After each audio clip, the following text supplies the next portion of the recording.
Good evening, Fighting Scots. I'm Jen Armstrong, the Director of Alumni Engagement, and I'm here with Jordan Sherpy-Lencioni. She is our Associate Director of Alumni Engagement at Monmouth College. And we're here tonight, standing outside of Monmouth in a little bit of rain, to welcome you to our very first Sippin with the Scots, a virtual beer tasting experience. We're here at Monmouth's newest hotspot, the Pat and Black Pub and Grill. So before we go inside, I just want to say we're super sad that we've had to ground our alumni events, that we can't see you all in person, but we're very excited to bring you these virtual opportunities to learn, to have a little fun, and to spend some time together. So thank you for being our first audience. And now we're going to go inside and take a look at this great new space. Come on.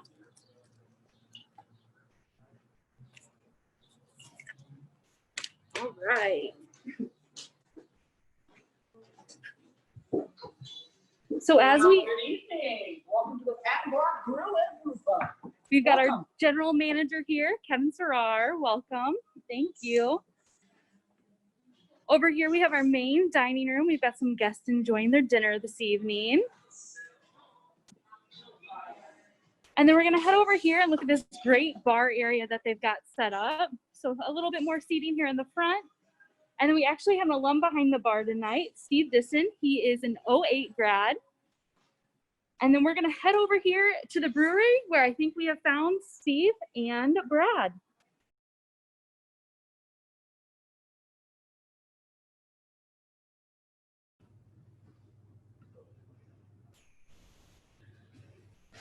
Hi, everybody. This is Jen again. We're back here in the brewery. And before we get started, we just wanted to cover a few housekeeping items. Now, all the participants are on mute, so please send questions for Brad and Steve through the chat function. I'll moderate the questions and we'll try to answer a couple in between each beer type. And if time permits, we may unmute participants to answer questions. So also helpful is if you turn on your speaker view for this so that you can see Brad and Steve better. So, and tonight's event should last about an hour. Also, we'd love to hear your ideas for events that interest you. So please respond to the short 3-minute survey that will go out after the event ends. I think we have about 25 people with us here right now. So let's get to know each other. In the chat, tell everyone your name, the name of the people with you, where you're watching from, your favorite type of beer, and your graduation year. I know I see some people in the audience from Florida, I think from California. So we're joining from all over the country tonight, which is so exciting. Now I'm gonna hand it over to Jordan for some introductions.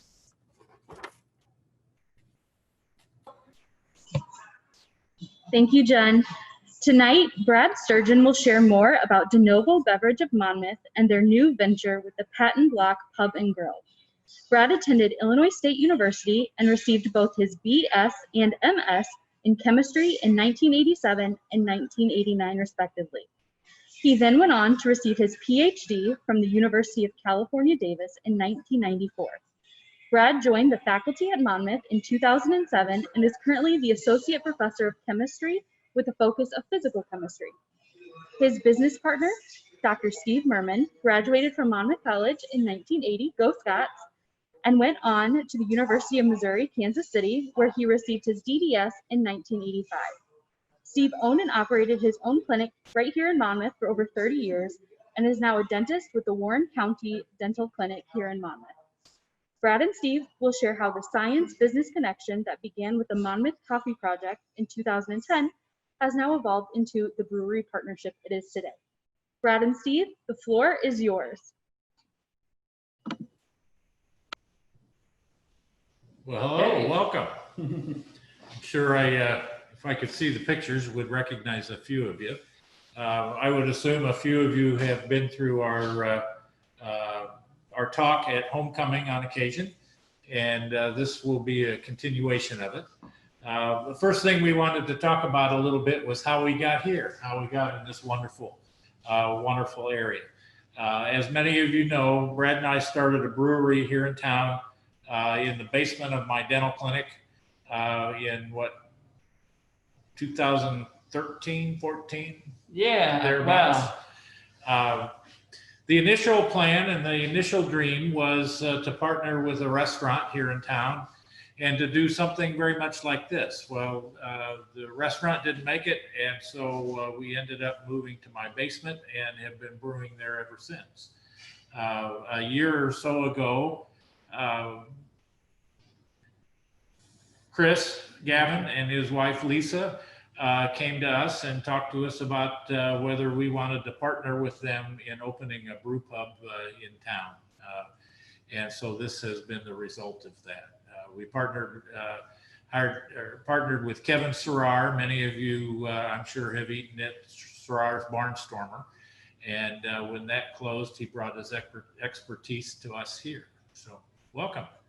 Yeah, no, Steve and I are very excited to kind of move on. And I guess with any small entrepreneurial business, there are opportunities that we can take as we move forward.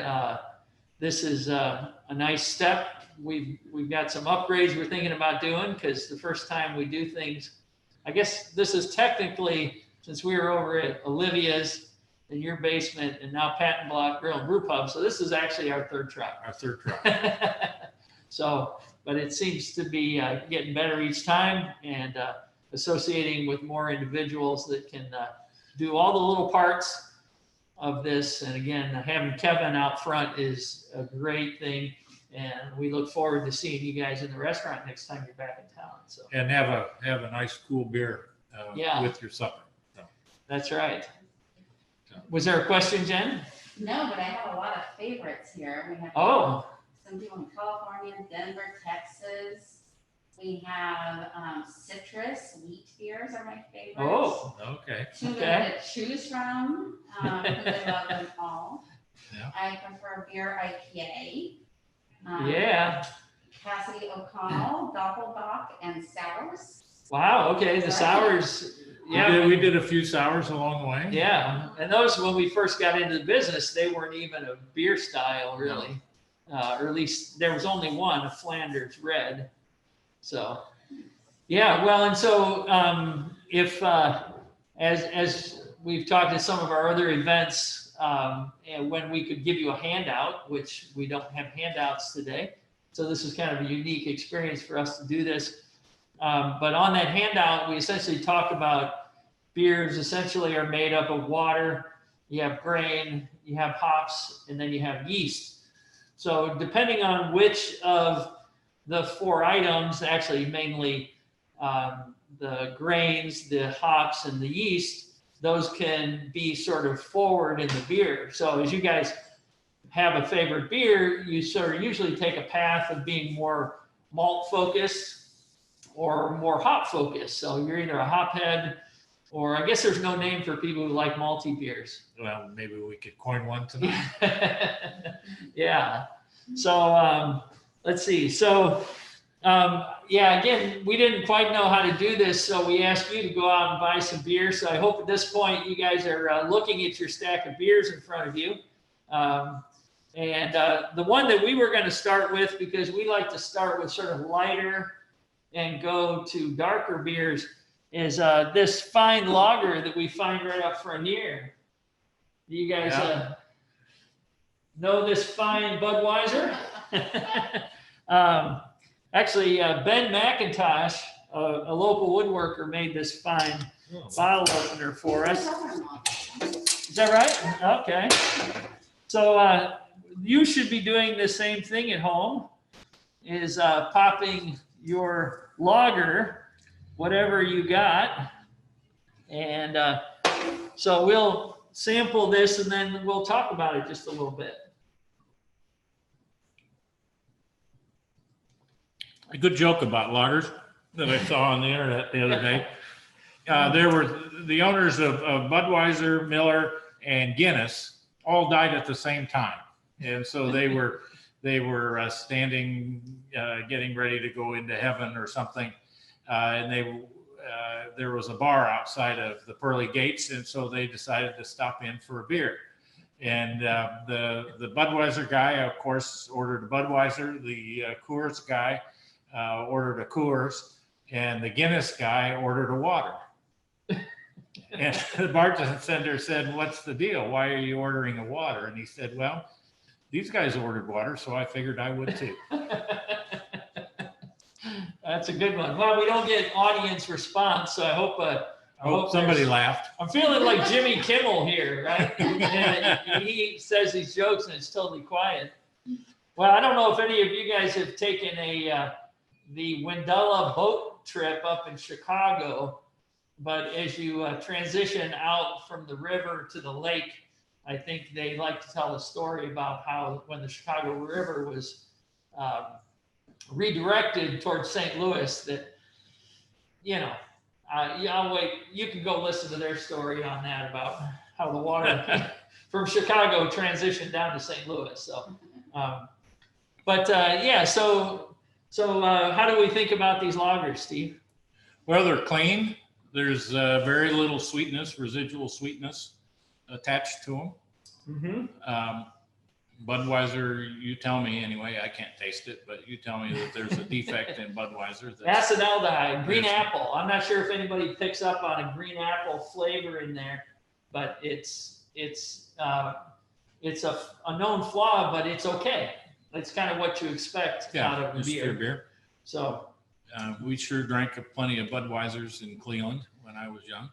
Well, and oftentimes craft brewers will sort of say bad things and tell jokes about the macro beer generators, but in reality, they're really the best technical brewers around.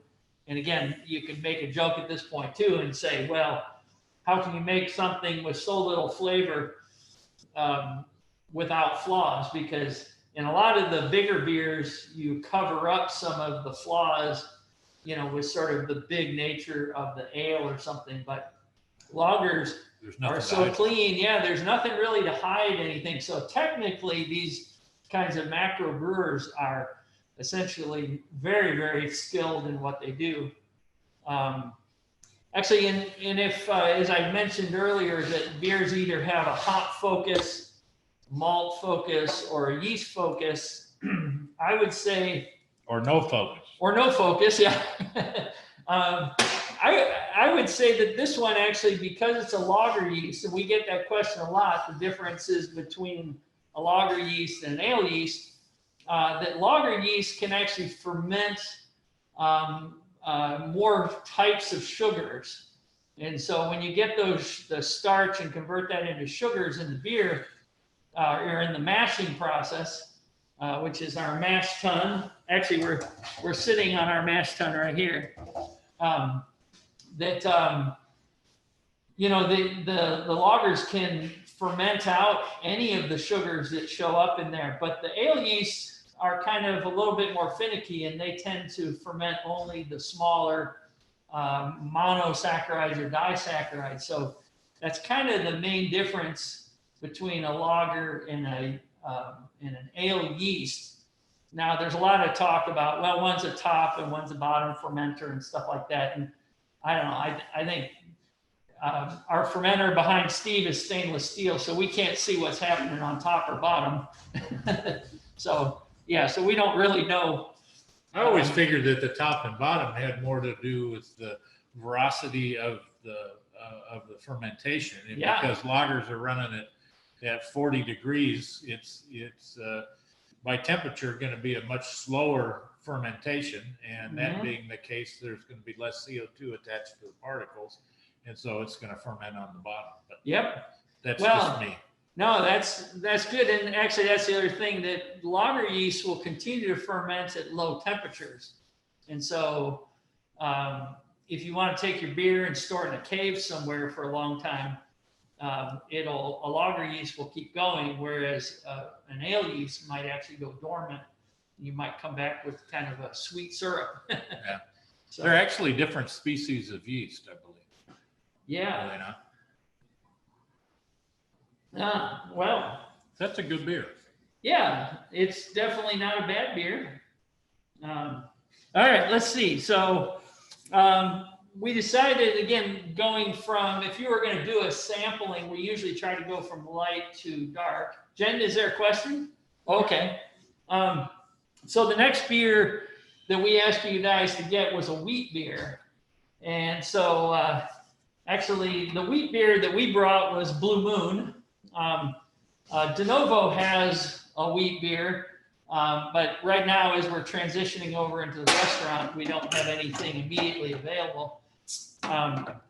But wheat beers, when we talk about the hops, grain, and yeast, actually the grain is kind of interesting because what we're doing now is we're taking half of the grain, and instead of using all barley, which is what we typically use, you put in half of the grain as wheat. And so here's a Belgian wheat beer from Blue Moon. Now, you might have picked up either an American wheat or a Belgian wheat or maybe a German wheat. And so actually the Belgian wheats typically have a little bit of like a coriander or spicy nature to them. Let me see. Actually, I'm getting a big orange peel in this one. You can really smell the orange. Yeah, so orange peel is another thing that they put in there in a mixture of grains that they will steep along with the other grains. What's it say? Brewed with orange peel. Oh, there it is, Valencia orange peel. Okay. Is that not a standard Blue Moon? I don't know. I actually pilfered through my my collection in my basement fridge to get the majority of these beers. So yeah, it's certainly orange, but it doesn't have a different label up front, does it? No, but it's just got it on the side. So, but yeah, the Belgians always kind of tended to be a little bit more creative in their brewing. And I think in some cases there was always this competition between the Germans and the Belgians. You had the Germans that put nothing but barley and yeast and hops. I mean, That's by right. law, that was all you could. 15, 12, Yeah, or Reinheitsgebot. Reinheitsgebot, yeah. And then That's the right. Belgians will throw in anything that ferments. Basically candy and fruit and all kinds of anything that. Well, and one of the things when I'm a recognized BJCP, Beer Judge Certification Program judge. And when I judge with some national judges, some of these Belgian wit, which is the same as a Belgian, that means Belgian white, but what the white head on a wheat beer is actually sort of the indication of it being a wheat beer. But they said that the coriander and those other flavors actually can really come from the different yeast strains as well. And so I don't know, I mean, they were national judges, so I kind of believe them, but it's always traditional for a home brewer at least to put in this mixture of grains of paradise and other sorts of stuff. So Jen, did you have a comment? Yeah, where people are checking what they're drinking. So Oh, you might want yeah, to tell There's me. Also, Mary Beth Kemp says a great joke, Steve. First of all, and she's Somebody enjoyed it. a blogger from Great Bend in St. Pete, Florida, and Hi, Mary Beth, Logan by is, the way. and yeah, you know, the Harrods are drinking 312 for their wheat. Ah, yes, the Goose Island beer, yeah. Bowden for a wheat beer, he's having that, forgive my pronunciation, Banger Weizenbach. It's a darker version of the Hefeweizen. And the Chisholms are drinking Pliny the Elder, and it's brewed with. You guys have stepped ahead into the IPA category. And you must be really hopheads. The Chisholms are hopheads, I'm sure, if you're. The Allagash White is the That's a good O'Donnell one. brew. Oh, yeah. Allagash White. Oh, yeah, That's a that's good one. nice. That's a nice beer. Okay. Very good. Yeah. Yeah, actually, so the next category is the IPAs. I haven't finished. So this come one. on, Steve, keep up, man. Actually, what I picked up a 12-pack of a variety of IPAs from Firestone Walker, which is one of my favorite. It's one of my favorite brewers. breweries. They used to have a beer called Wookie Jack, which actually was a rye IPA. Okay. And it's a very nice beer. The IPA is essentially the bigger brother of the pale ale, but we don't really talk too much about pale ales. Hi, Chris. Come join us. We're doing a video conference right now. So there you No. are. This Go is on in, Chris. Say This hi. is Sippin with the Scots. This is an alumni thing. Are Chris you is kidding me? our Yeah, It's beer an partner. official thing? Yeah. Say hi to Mama It's Collins. awesome. hi Hi, to Mom all and the- college people. Yeah, thank you. Here, while you're standing Oh, there, okay. have one of those. Sipping with the Scots. Wookie Jack. Well, this is awesome. Yep, So we're talking So- beer. Your favorite subject? Yes, that's exactly. right. So you got a place to go after work now, right? Absolutely. Yes. Got to Very smell it good. first. Oh, yes. Yes, well, and so the IPAs, of course, have that nice floral aroma that's there. And this one certainly This has is very that. piney. Mhm. And the other thing with the IPAs is they tend to always have the bitterness. Now, actually, I have a second IPA over there we'll talk about in a minute. But yeah, I haven't sampled this yet, so. Is this just a straight IPA? Yep. Yeah. Yep. Just your standard, nice fine bitter. We've gone through Budweiser and Blue Moon already. We're getting into some of the other quality products now. So That's great. Yeah. I'm glad I showed up for the quality of product. Yeah, I was gonna say. That's Glad right. are you glad you missed the other stuff? No, it's all good. Yeah, It's all good. very good.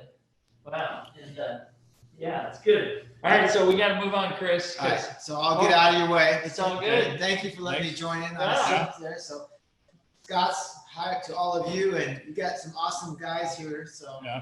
Well, we'll look forward to seeing them all absolutely. next Come check homecoming. it out. They had a little tour of the restaurant at the very beginning, so Oh, awesome. they'll have to come out and see in person to get the whole deal. Absolutely. All right, see you, Chris. See you, Chris. Jen, did you have any comments that you wanted to add in? Just lots more types of beers that people are Okay. trying. Tell us about some of the IPAs. Juicy Jorts from Maplewood. Okay. That's We're the gonna do- O'Connell Group for an IPA, best brewery in Chicago. The Hannah Maher is trying Voodoo Ranger Juicy Haze IPA. Molly Harrod and Richard have a Dogfish. 60 or 90? We'll see if she responds. She said Richard loves it, but she does not. It's a kind of an aggressive beer. It's what you call a West Coast IPA. Okay?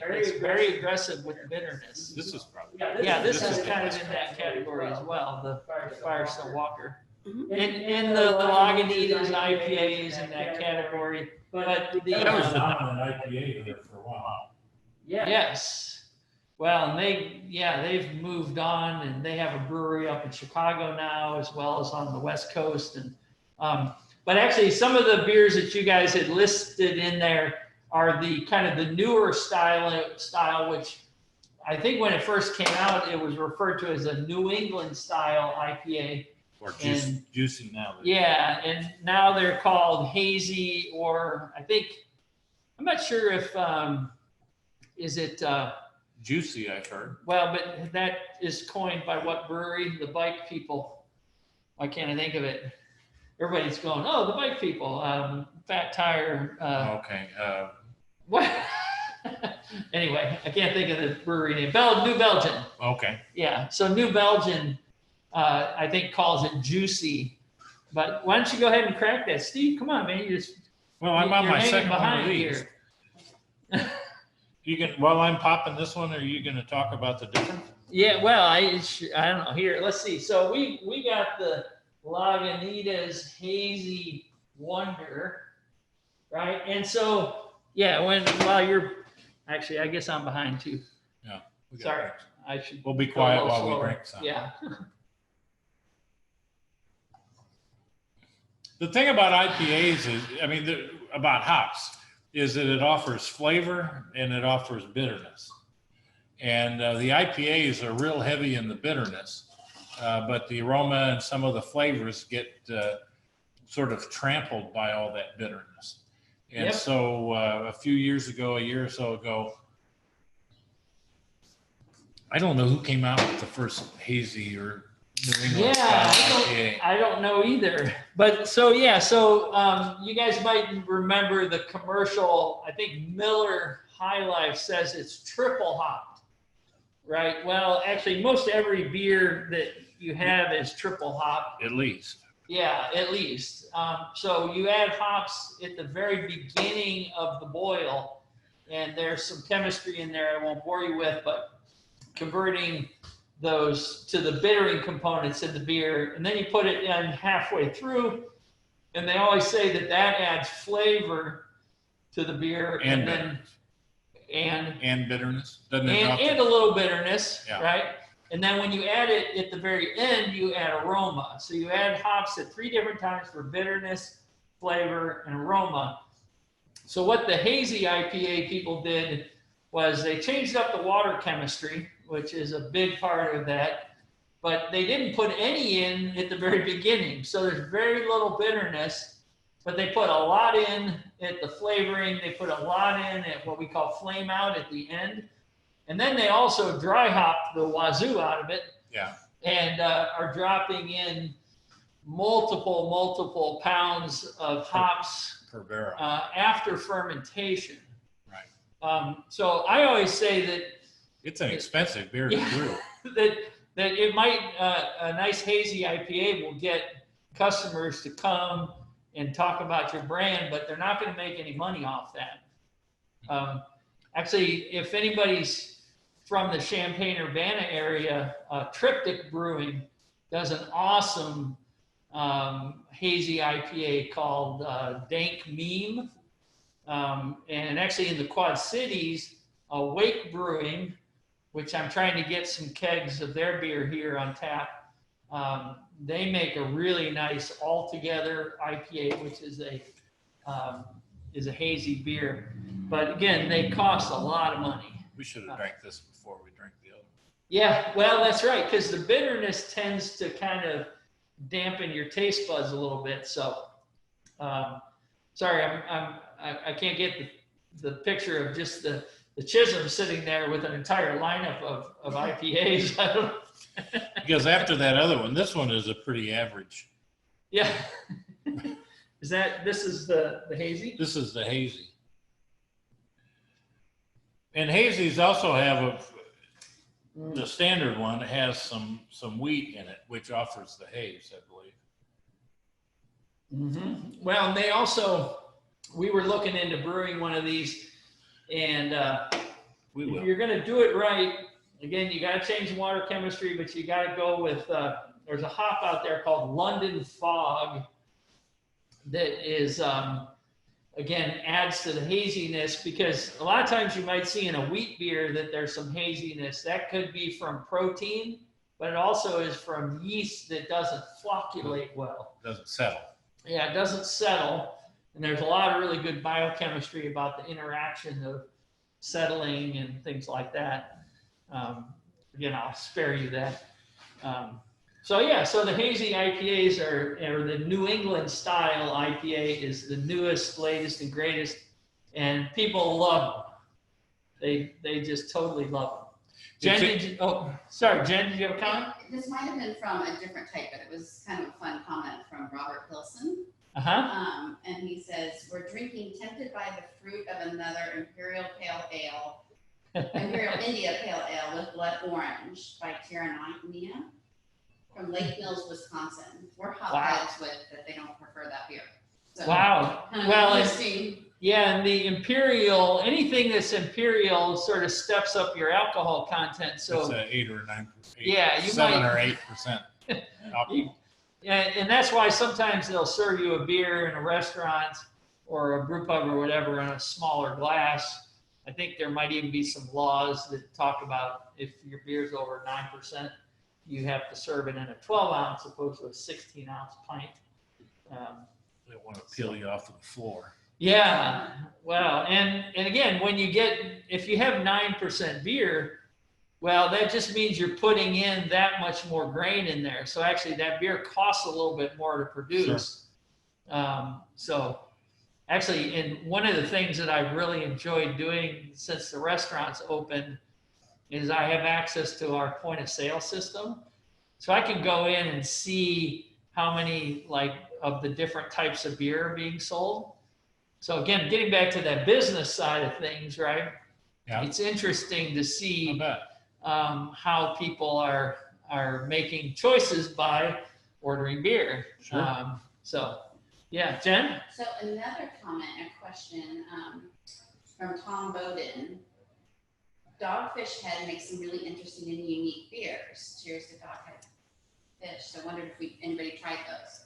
Yeah. Well, yeah. So Dogfish, They're a fairly essentially- innovative brew company. and they started with what they call the what was that little system? I thought it would come to me when I said it, but the Sabco. Oh, yeah. Sabco is based off of Old beer keg. 15-gallon beer kegs. Yeah. And that owner of Dogfish worked his tail off making beer. Because, you know, it doesn't matter if you're going to make 15 gallons of beer or 50 gallons of beer, it still takes you 6 hours. Right. It's just a capital investment. So we're getting back to that sort of business end of things. But Dogfish had actually when somebody had mentioned they had the IPA, there's a 60-minute IPA or a 90-minute IPA. Almost at 60. Okay, it's a 60. Yeah. So what they have at Dogfish is they have a little corkscrew auger mechanism where they continually add hops from the very beginning for 60 minutes through the boil. So again, it's not just early addition, middle, and end addition, but they're doing it continually through that 60 minutes. There's a 90-minute and there's also a 120-minute. Yeah. And that's an Imperial. Actually, I think the 90-minute is Imperial as well. Jen?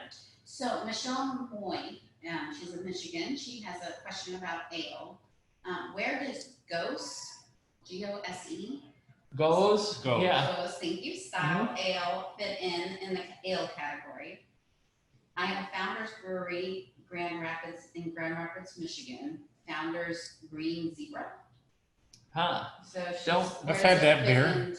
Yeah. A Ghost, that's a sour, if I'm not mistaken. Well, so I think they add fruit. Okay. I'm wanting to run over to my phone and pull out my BJCP app. Most I of the can read Ghosts about that it. I've had have been sour. Yeah, they're kind of maybe in that farmhouse Ask her if category. The one that she's had, ask her if it's sour. Yeah. Yeah, GOSE, I think. Grand Rapids is a great beer town. Yeah. Yeah, there's beer everywhere in Grand So Rapids. Michelle says yes, watermelon and salt. Ooh. And Tom says GOSE is usually a bit salty.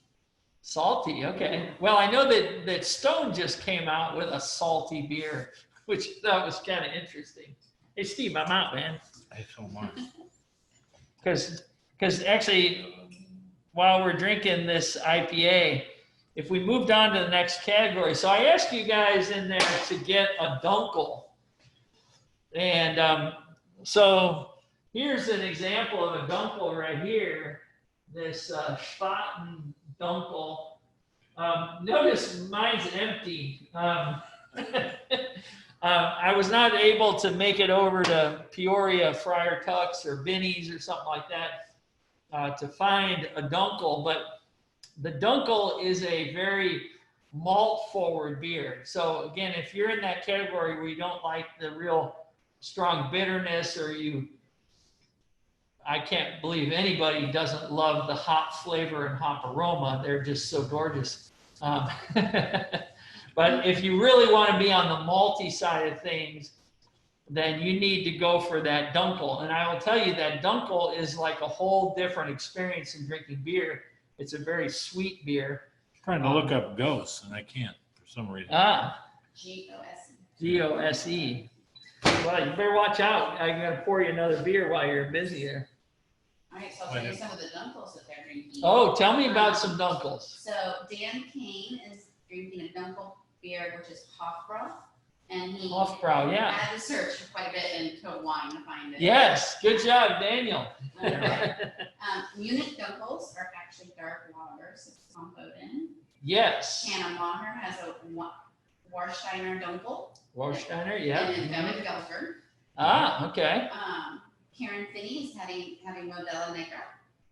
And Robert Wilson. That's a Vienna lager. That's good. Yeah. Mm-hmm. Ken Slaughter Dunkel from Oak Park, Illinois. Mm-hmm. I apologize if I'm not pronouncing these right. A German Dunkelweizen called DF Star Dub from Oak Highlands in Dallas. Wow. So here's the thing about the Dunkel, which is kind of weird, is that the Dunkel is generally very sweet, or as I said, malt forward, but it is a lager. So they use a lager yeast and then they ferment it at lager temperatures. So there's something in the grain bill that allows that malt-centered character to come through.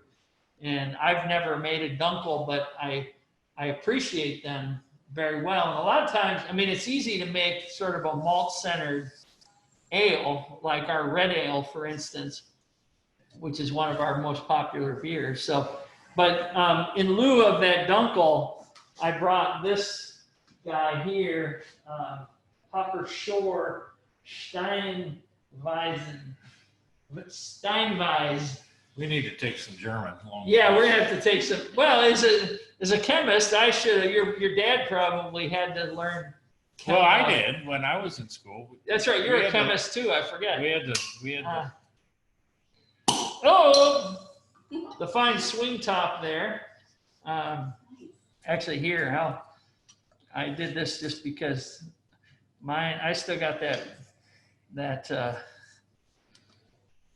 hazy in there. It's got a very grainy smell. Stick your nose down there. It smells like the mash. Oh yeah, and that's that malty. It smells like a mash. It's like it hasn't fermented, right?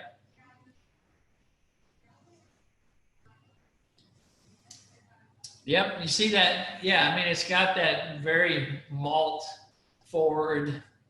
So, but this is a wheat beer. So those folks who had a Dunkel wheat, yeah, you can integrate wheat into there and everything. Yeah. Mary Beth Kemp says, just as Jackie Urban, get Jackie Urban to teach you German. And she was my instructor. That's right. Well, the Urban certainly spent time in Germany. In my day, I think it was McClintock or one of the business people. They had it was at the depths of the college, and they had no foreign language faculty. And so, it was Roy, he was government guy, Roy somebody, McClintock maybe. Huh, okay. Taught it, and he didn't speak a lick of German. Yeah, so, that's how we do it in chemistry too. Yeah. Roy. So I have another question. Okay. Would a black lager be similar to a Dunkel? No, actually, so a black lager or a black IPA, actually those in a black lager in German is called a Schwarzbier. And a Schwarzbier there's a special grain, I think they call it Carafa or Carafa 2, that can give the darkness. Without flavor. Without flavor. And actually, we made a beer one time. We made a cream ale to sort of mimic, in a way, the Spotted Cow up at New Glarus, because that's a very popular beer. But we added a little bit of that Caramunic in there, or I can't remember what I forget what the grain is to give it color. And then we called it Lying Eyes. Lying Eyes, yeah. Yeah, and that was actually Adam Sandberg who came up with that name, I think, right? Or was it you? That was me. Okay, good. All right. He was the one that came up with Riot Earth. Oh, Riot Earth. Yeah, right. the Riot Pale Ale. Okay. We called it Lying Eyes because it looked dark, but it tasted light. And that was our attempt to educate the public that you can't let your eyes deceive you with respect to color of beer. That's right. And again, historically, the most important dark beer that has no dark flavor is the Schwarzbier. So yeah. Hey, I like that beer. yeah, so This is a good one. So at this point, we kind of said that you could pick out some others, and maybe as you guys are cracking your others, you can tell Jen or Jordan, I'm not sure, who or what other beers you're choosing.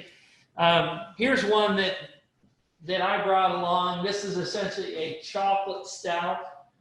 So a lot of people like a nice, heavy, dark beer.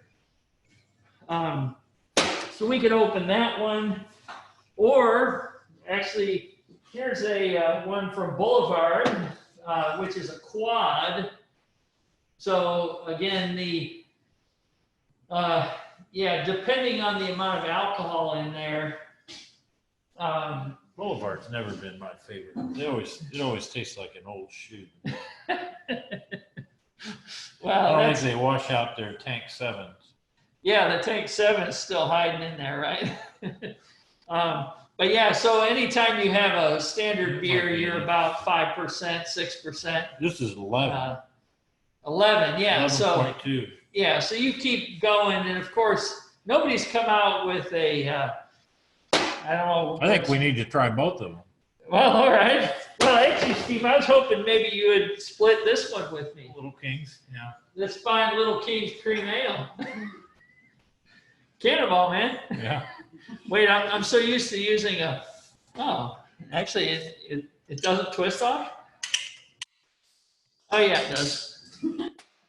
Now, when was the last time you had a Little Kings? High school? Probably. Yeah, Little. You want to hear some of the others? Yeah, Little Kings comes in an 8-pack, so yeah, go for it, Jen. Schlafly. Schlafly, yeah, sure. St. Louis. St. Louis, yep. Bourbon Barrel as a dessert beer from the Chisholms. Michelle Moy is Trail Light Arbor Beer, raspberry and hibiscus. A little sour. It is a little sour. Sorry, what was that last one, Jen? Trail Light Arbor Brewery, raspberry and hibiscus or cider. Boulevard, Kansas City. I like their beer. Mm-hmm. There it is. Mary Beth asked why Steve knows what old shoes taste like. And Freedom of Speech, Session Sour, Revolution Brewing, Chicago. Left Hand Milk Stout for a wild card. Oh yeah, that's a good one. Peach Stand Rambler. Also the question. It was a little bit ago. Mary Beth, the reason I know what old shoes smell like is because I went on a lot of trips with basketball when my kids were in high school. Karen Chisholm wonders, when you make your new beers, where do you sell them? Here, yeah. Actually, yeah. And so there's maybe it's again, we're getting back to the business end of things, but because we're associated with a retail liquor license holder with the restaurant, we're one entity, but we're working on our brew pub license. So that allows us to brew beer here and serve beer here, but we cannot then distribute outside of our facility. We can do growlers for takeout. right? But There's some interesting laws with respect to breweries, and you can call it the Capone rule if you want, or whatever. But in the state of Illinois, and in fact in most states in the nation, they're very dogmatic about making sure that the breweries are separate from the distributors, that are separate from the end user, from the retail liquor license holders. And there's good reason for that, because you can imagine, as aggressive as InBev is with Budweiser, if they had the ability to control a tap room or a bar or whatever, a tied house. What in Europe they call a tied house. You can imagine that there would be large swaths of the country that could only sell Budweiser or whatever they want you to sell. And so this is what allows us to survive, is the fact that that most states are very strict about how everything is set up, and they go to great lengths to make sure that there are no financial or any other connections between the brewer, the distributor, and the end user. So that the end user has the ability to buy any beer that he or she wants, and the brewer has the ability to sell beer to anybody that he or she wants. So we don't argue with those, even though sometimes they're a pain in the ass. Most of the time, I mean, that's the only reason that we have the ability to do what we do. Yep, sorry to distract you there, but this pour was so pretty. So, Jen, you comment? Where do you buy your hops? Have you ever been to Corvallis, Oregon, where they have the largest library of hops? Road trip. You could go out and visit Vicky, Vicky Hornick, who was a Monmouth College grad, and her husband that we were very close, lives out. I think he went to school in Corvallis. They live somewhere else now. But, Yeah, no, we haven't been out so there. what beer is this? I forget. I think I poured 3 while you were telling the story. This has got a lot of alcohol in it. Which one? Oh, that's the one that should taste like a shoe. Okay. I think that's the Boulevard. quad. Yeah. So yeah, we actually hops. Again, I come back because I've tried to focus on the science and business aspect of things. That hops is traded as if it's any other commodity. And so Steve's actually been the main purchaser of hops in our business. We most of the big brewers, I just did that so that I could drink my beer. most of the bigger breweries contract their hops. They buy, they contract with producers or distributors, you know, a year or 2 in advance, so that they know that they have the hops that they need when they need it. And so they might buy, you know, 200 kilos of this hop and 500 kilos of that hop or whatever a year before they need it. And then towards the end of the year, they often get to the point where, you know, they realize that they've got an extra 100 pounds or 200 pounds of hop that's left over. Because to underbid would mean Would that they put have them to in a stop problem. production. Right.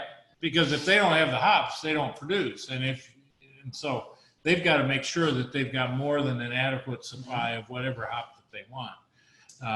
And more times than not, they get to the end of the year and they've got a little left over.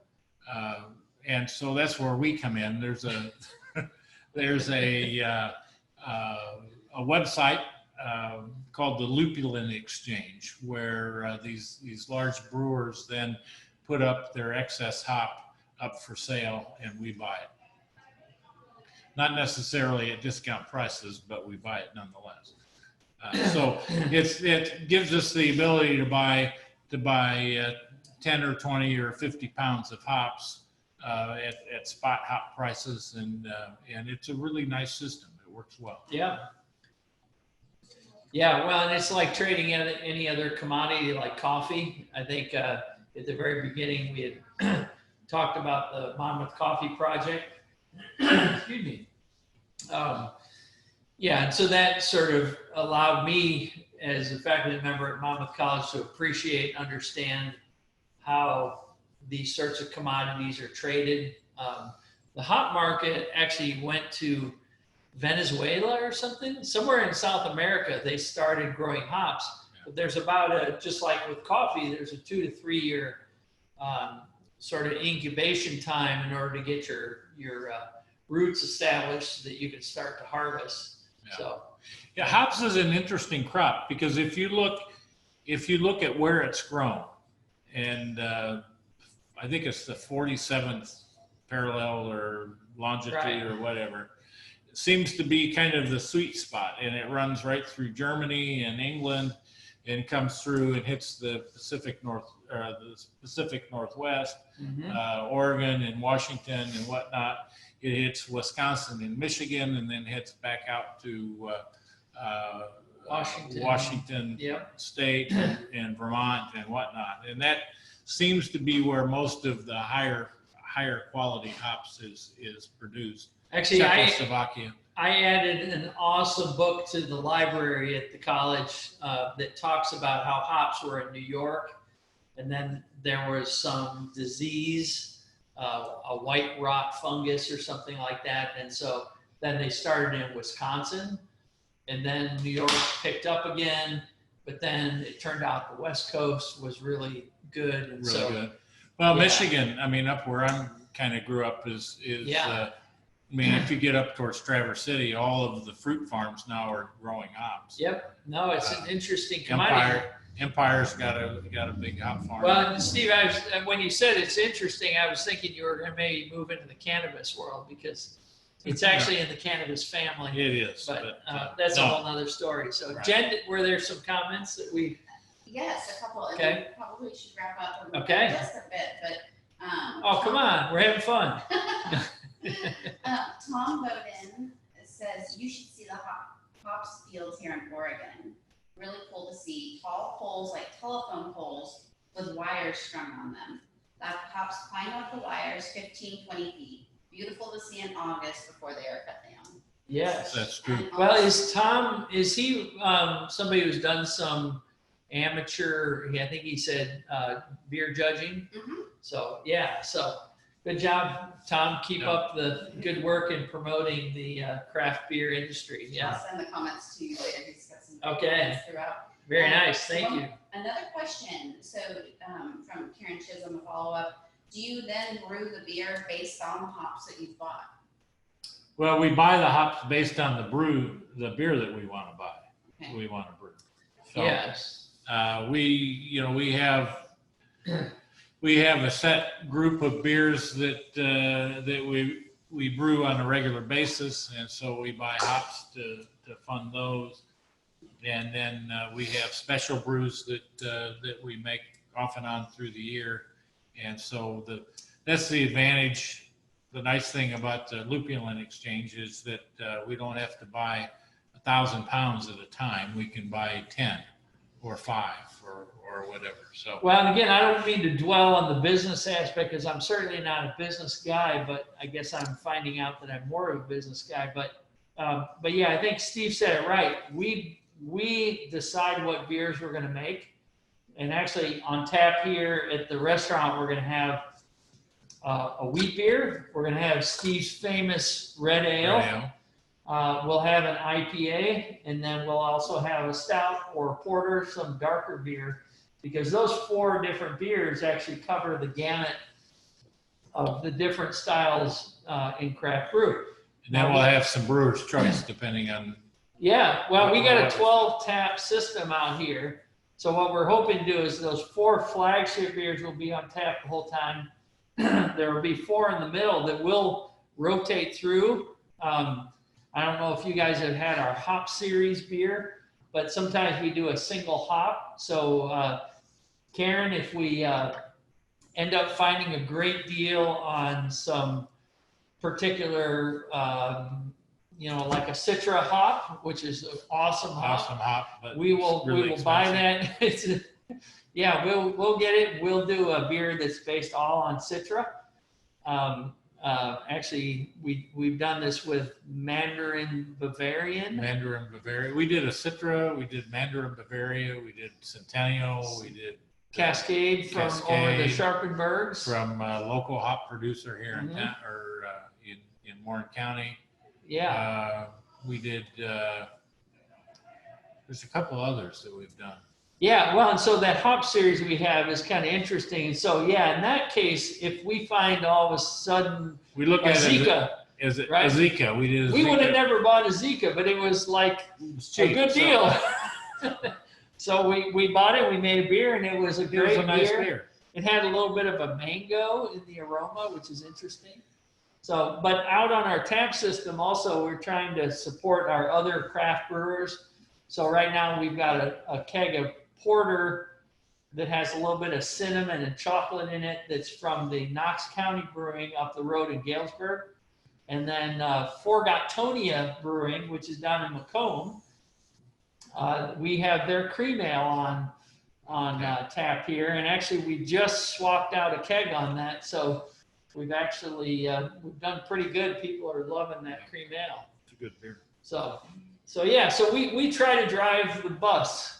We don't let the industry kind of tell us what we should do based on, I mean, I guess if we get a good deal, we'll do something, but.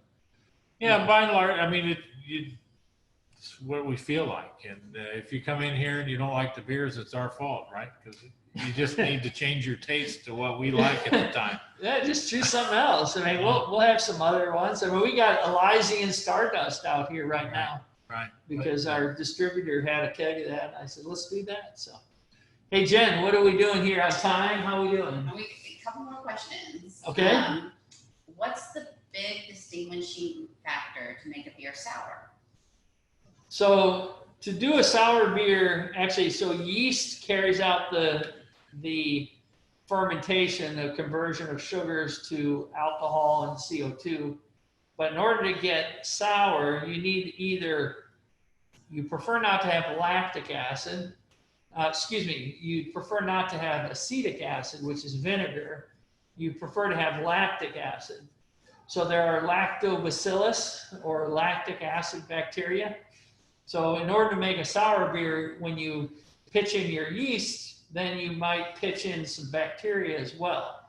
So it's kind of like sauerkraut, right? Sauerkraut uses a lactobacillus in order to make it sour, and that's lactic acid. It is not acetic acid. Vinegar is okay, but it's a little harsher than the lactic acid. So yeah, so you actually have to add in another organism into the. And there are a variety of processes to go about doing that. Some will add it to the fermenter afterwards. Some will add it to what they call a kettle sour.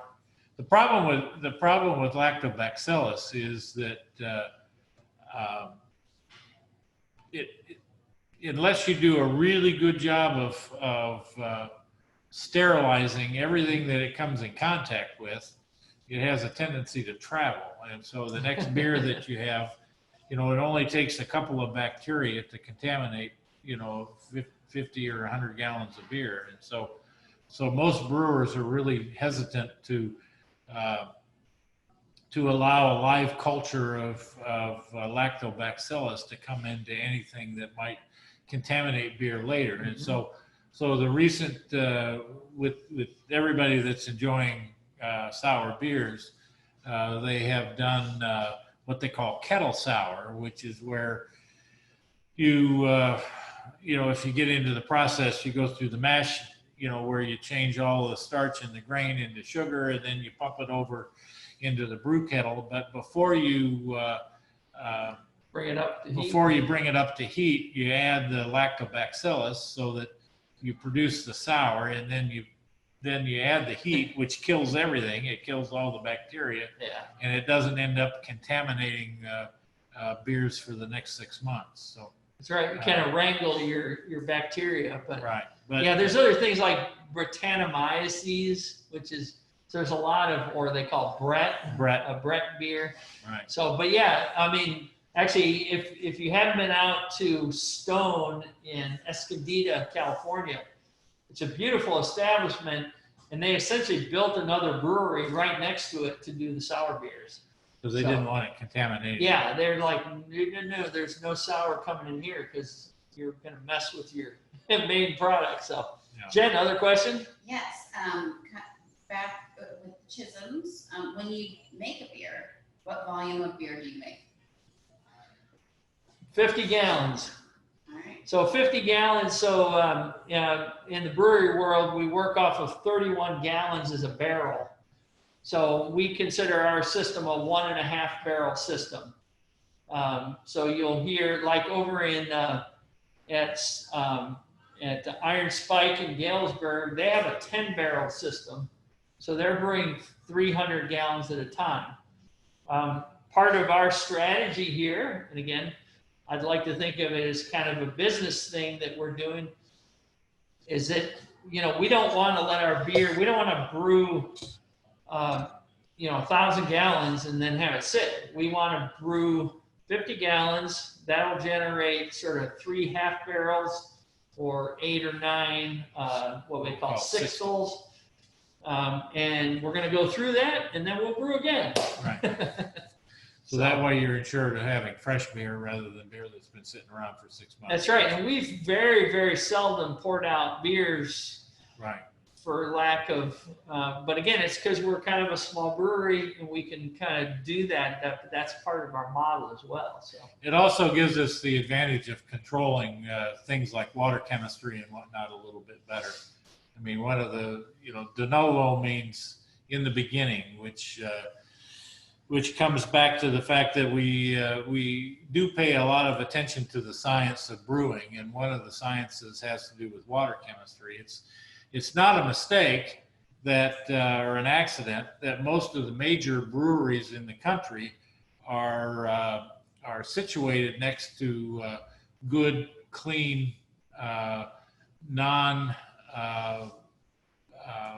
hard water supplies. If you look at Golden, Colorado, with the Rocky Mountain spring water, or St. Louis, which gets its water from the Mississippi River, or Chicago or Milwaukee that gets their water from Lake Michigan.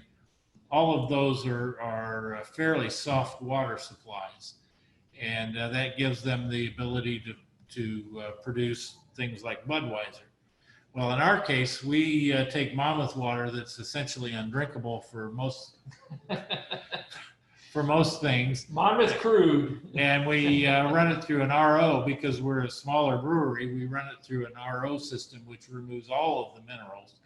And then we have the ability to add minerals back depending on what beer we're brewing. And, there are some beers like IPAs that require a fairly hard water, which we can produce. And there are other beers like a lager that requires a soft water or a water that has very few minerals in it. And then there are some that are kind of in the middle, and we have the ability to hone in our water chemistry for each beer that we produce, depending on the style. So, that's right. And if we were a bigger brewery, I mean, coming up with 100 gallons of water that emulates Burton-on-Trent in the UK is fairly easy. Coming up with 1,000 gallons.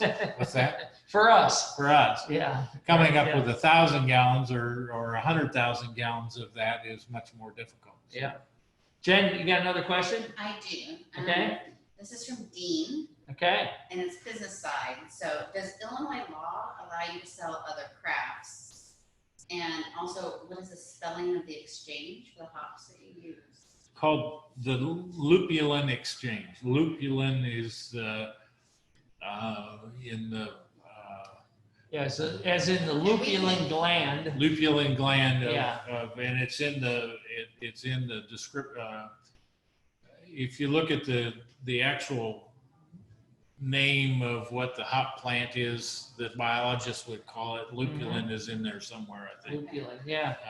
LUPLIN exchange. Mm-hmm. And what was the other question? There was. Does Illinois law allow you to sell other crafts? Yeah, Yeah. so it's kind of tricky. So it depends on how your licensing is. So, but Illinois is actually fairly progressive in their treatment of small brewers. And so, yeah, Illinois is a great place to be a brewer. Iowa is a little tougher. But there's a difference between what you call a tap room and like a restaurant. And so, again, there's lots of details that go into there. And I let Steve handle all that. Well, a true retail liquor license allows you to sell anything, right? I mean, you can buy and sell and whatnot. We will operate under a brew pub license, which allows us to produce our own beer and sell it, and sell other people's beer. But I don't believe we'll be able to Sell our kegs. Sell our kegs to other people. So it's either us or nobody. And then there's a variety of different licensing schemes. I think if we were to become a producer, we could also get a retail liquor license. And then there's the tap room kind of system. So there's a variety of different licensing options that we have. And I might add that all of these options are a fairly recent It changes regularly. Occurrence. 10 years ago, the fact that we were able to open our brewery in 2013 was because of a change in law in like 2011 that allowed us to do that and allowed us to self-distribute without going through G&M or one of the other distributors. So, so the fact that you can buy craft beer now is due to some law changes that were pushed through by the Sam Calleones of the world and some of the other early adopters of craft brewery that did all of the heavy lifting for us. Jen, other questions? I think that's about it. So, all right. Well, thank you. And then if you guys want to mute, and then I'll. Yeah. Well, it was great having this opportunity. Nice to have a beer with you, Yeah. even though you're not here, and we'll look forward to doing this again. With my fine periodic table mask there. So, see you all later. Have a good day. Great talking to you. Hey, everybody. Thanks so much to Brad and Steve for their great presentation tonight. Thanks to all the participants for taking time out of their busy week to join us for Sippin with the Scots. I hope you enjoyed the experience and learned a bit too. You know that there are so many new scenarios at Monmouth College right now, and if you'd like to learn more about our plan to bring students back to campus, you can find all of that on our website, monmouthcollege.edu. And we'd also like to thank you all for your support. There's many ways that you can help the college out during this time. While we're grounded, you're our eyes and ears out in those communities that we can't travel to. So please take extra efforts to connect with each other, to let us know about potential new Mama students, and to help keep that Mama spirit alive out there.